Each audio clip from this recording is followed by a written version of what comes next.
Hey, this is Firmino12. Some of you may know me as Spartan, and I'm here to talk to you guys today about the HP Reverb G2. A little bit about me. I started my VR journey, if you'd like to call it that, with the Rift S. This is actually the first time I've ever sat down and tried to write out a review, so bear with me, I'm kind of new at this. So with the G2, I've had a couple days to play with it now. There's some really good things about it, and there are some bad things about it. So to quote Eric for president, this really is a beautiful nightmare. So first off, who's looking at this headset? Well, I for one can attest for any VR flight simmer or sim racer out there that this is a dream come true since the Pimax line of headsets and also the predecessor, the HP Reverb G1. It's boasting a 2160 by 2160 resolution per eye. If that does not catch your attention, I don't know what would, especially at the price point. If we look at other headsets like the Pimax line, if you're starting from scratch, you're looking at least $1,200. The advantage that you have to compare between the two are the field of view and the image quality. Since the G2 has a smaller field of view, you're going to have a crystal clear display while the Pimax blurs out around the edges, so to speak. Also, you have to keep tracking in mind. The G2 is kind of a plug-and-play headset with inside-out tracking, while the Pimax uses, say, base stations, for example. With base stations, you will have better tracking almost 9 times out of 10. But we do have to consider, though, that if Microsoft does keep working on the inside-out tracking, it could be a very good headset. We've seen that this is possible with Oculus when the Rift S came out.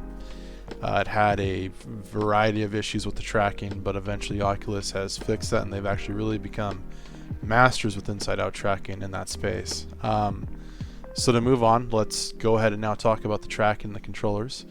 So personally, I play a variety of games. I play Onward, DCS, and Boneworks, Half-Life Alyx, just to name a few. In DCS, we don't really have to worry about the tracking here because you're going to be sitting down, probably using a hands-on throttle and stick, or HOTAS for short. For Onward, things were rough at first. Using controllers freehand is difficult because of the tracking dead zones with this headset. I at least naturally hold the right controller. I am right-handed.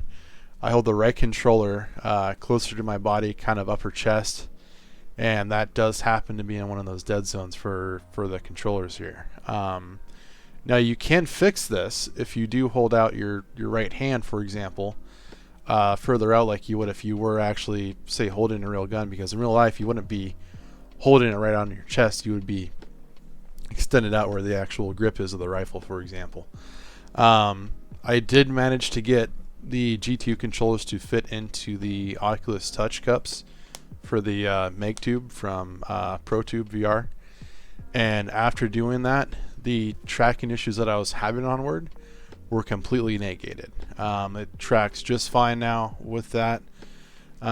Everything works great, and in some cases I would even be willing to say that they actually track better than the Oculus Touch controllers on the Rift S. One particular area that I can kind of talk to about that is an Onward. If you're defending an objective holding an angle, one thing that I would have trouble with the touch controllers is I would get kind of micro drift, where my gun would start to move off to the left or to the right, not by a whole lot, nothing that would be game breaking, but enough to where I would have to readjust, so to speak. But again, it was nothing that was horrible. With the HP motion controllers that come with the G2, I don't seem to have this problem anymore. It's not something that happens with these controllers once everything's lined up correctly. So they're in some cases they are, I think, better in some situations. For a game like Half-Life Alyx, we aren't going to see the issues described here with Onward because it is a game that uses just one-handed weapons, so you really don't have to worry about that. For Boneworks, it kind of comes down to the same thing with two-handed weapons. If you're freehand, you're going to run into that same issue that I described earlier, but if you have a gun stock, that will help negate things. Now, I do know that is going to be very subjective, and it will vary from person to person, as playing Onward, I have seen many players who are incredibly effective who play freehand. So that will be kind of based on your own play style, so you have to take that part as anything. For me, because I use a gun stock, it is not a problem, and I do not have a problem with the controllers at all. And as said previously, as time goes on, hopefully Microsoft will update their mixed reality portal and their software to work better with the tracking. So hopefully we'll see that happen here in the next few months. Now also with the controllers too, we do see HP and Microsoft moving toward more of the industry standard that we see with the touch controllers and the index controllers. They're strikingly similar to the touch controllers in that regard. You do have the standard button light out, but unfortunately if you're a social VR player, you are going to lose out on capacitive touch, unfortunately. What you can do as well to work around that and to also fix any of the tracking problems altogether is you can actually get the knuckles working with this headset. I have been considering that, but now that I've kind of learned a little bit more about it and kind of learned how to play with the controllers, I may not actually end up pursuing that. I was going to, but now I'm not so sure. I don't think I need to anymore.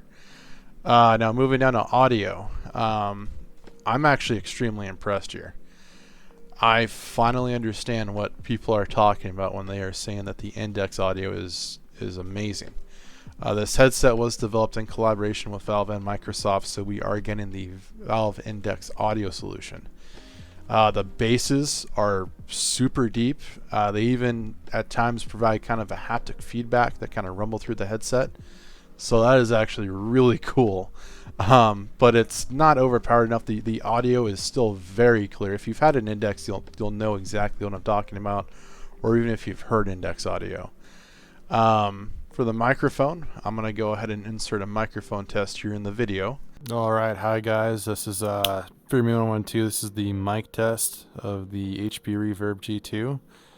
I just want to let you guys hear how this sounds. So this is on the HP Reverb G2. To give you some idea, so pitter patter, pitter patter, pitter patter. You can kind of see that in the audio or not, or hear that in the audio. And yeah, that was the mic test, which you guys will see. So moving on. In terms of audio leakage, there's barely any at all. At the time of recording this, I'm sitting 6 feet away from the headset, and I have some Spotify going, and I do not hear it at all.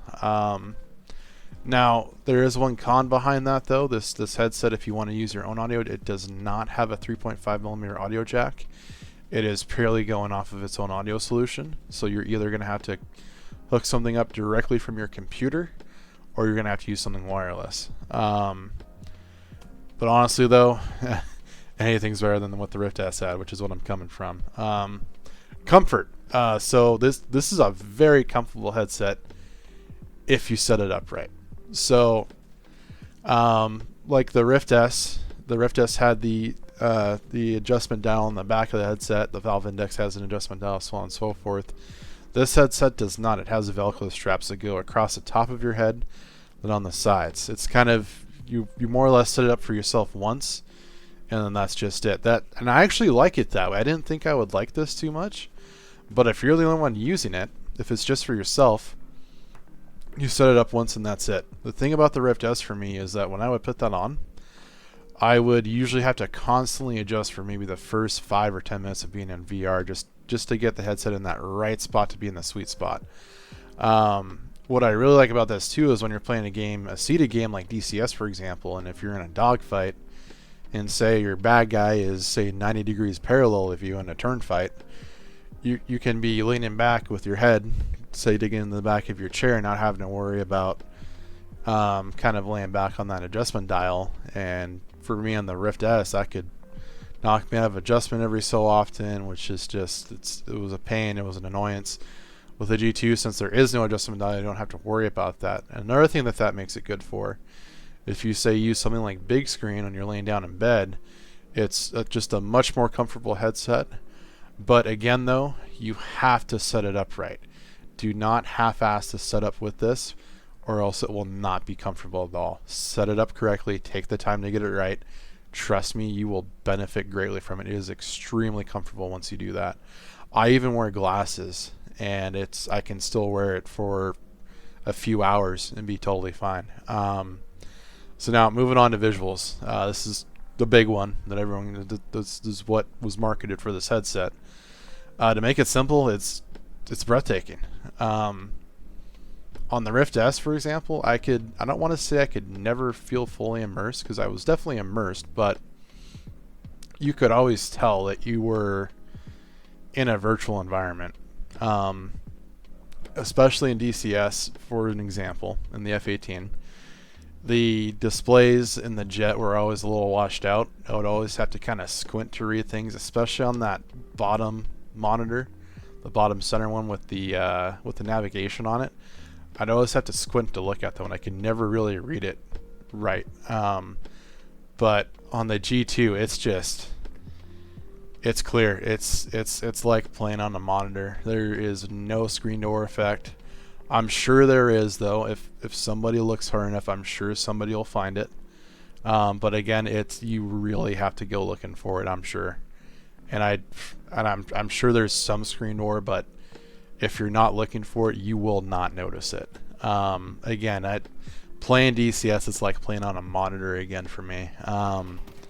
With the Rift S, I wouldn't be able to spot an enemy jet within about 10 miles. Now I can spot them once they come into view distance, especially if you're up high and you can spot the contrails. And then in Onward, for example, on a bigger map like Downfall or Quarantine, I'm spotting guys across the map now like it's nothing. If we go and compare the G2 and the Rift S, for example, the Rift S had 1.8 megapixels per eye, while the G2 has 4.7 megapixels per eye. So that's a big jump. Also, too, another thing I wanted to talk about is that the Rift S has an 80 Hz display, while the G2 has a 90 Hz display. Coming from the Rift S, and that being my first VR headset, I didn't think I would notice that. I didn't think I would notice a jump of 10 Hz, but the G2 does provide a much more smooth experience than the Rift S did. And I'm extremely surprised about that, because the G2 is a very demanding headset. You will not be buying this headset if you have kind of a weaker system. You need a strong system to run this headset well. I believe the recommended specs start with a 1080, and that might be the minimum, actually. And then field of view, it's very similar to the Rift S. We are getting about 10 more degrees, but this is subjective. This will depend on what your IPD is. For me, my IPD is 69, and I'm waiting for the nice comments. And with the G2, it does range from either 60 to 68, but if you're within 2 millimeters of that, you'll be all right. So I'm good there. But I actually do notice a difference in the field of view. I can definitely see more. And I think it's a vertical thing too. I feel like I can see more up and down. And then side to side horizontal is about the same as the Rift S, but yeah, I definitely do notice it. But again, that will be subjective to you. For the sweet spot, and I do want to say that it seems larger than the Rift S by far. The sweet spot is very good. I mean, like I said, as soon as I put on the headset, everything is just in focus, everything's clear. But again, though, that may come back to what I was talking about earlier with the comfort and the adjustment of the G2, is that it's once you fit it to yourself, it's probably going to be the only time you have to do that. So again, I cannot stress enough how important it is to set it up right the first time. Do not half-ass the setup. Another thing too is if you are using something like a virtual desktop or big screen, for example, if once you're looking for a movie, the text is crystal clear. You can read things on desktop or a web browser with no difficulty at all. It's just that the display in this thing is amazing. Everything is beautiful. Half-Life Alyx is amazing in this headset. It is such a beautiful experience. I've played through that game twice, working on it for a third time now, and it's like playing a new game all over again. And for our final section, I want to talk about the software. For the most part, you're going to use Steam VR for just about everything. But no matter what, when you first put the headset on, you're going to have to navigate through Windows Mixed Reality's version of Oculus Home. It's called Cliff House, I believe. I actually like Cliff House a lot more than I did Oculus Home. One thing I like, for example, and for all I know, maybe you were able to do this in Oculus Home. I'm not sure, because again, I really didn't like Oculus Home that much. I just got into Steam VR as fast as I could each time. But one thing you can do with WMR's Cliff House is there's this overlook that just looks out into the landscape, and you can take your favorite games or applications and you can make them like tiles out of them, and they'll stay there. They'll stay where you set them up. It's really intuitive. I love this. And then all you have to do, you don't even have to go into Steam VR. You can just go over to this platform and you can just launch directly into your game. It's very intuitive. I really like it. And again, I didn't like Oculus Home enough to see if that was something you could do with Oculus Home. So I might be tooting my own horn here, but I really do like the WR environment. From what other people have said, I thought I was going to hate it, but I don't mind the WMR software at all. I just hope that Windows will or Microsoft will continue to keep updating their software, and again, hopefully that will come back into tracking and them improving the inside-out tracking as time goes on. So to conclude, in my opinion, the HP Reverb G2 provides the most breathtaking experience for PC VR available right now. For what it lacks in tracking, it makes up for in visual, audio, and comfort. And again, I was talking earlier about looking at the knuckles, but now that I have my tracking issues figured out and kind of have adapted to them, I don't think I'll be doing that. Again, I think the controllers are fine, but as a consumer, I could not see myself going back to any other headset. Definitely not the Rift S. This thing I really think this is a generation forward in terms of visual clarity. The only way I could see myself going to a different headset within the next year or two, would be if Valve comes out with an Index 2 that either has the same resolution as the G2 or even a better resolution with its coveted field of view, with absolute clarity across the board, along with base station tracking and maybe a better version of the knuckles. So to conclude, if you're looking at the G2 from a Rift S or Rift CV1 or HTC Vive, I would highly consider it. I recommend it. And again, this headset is not necessarily marketed toward the casual VR guy.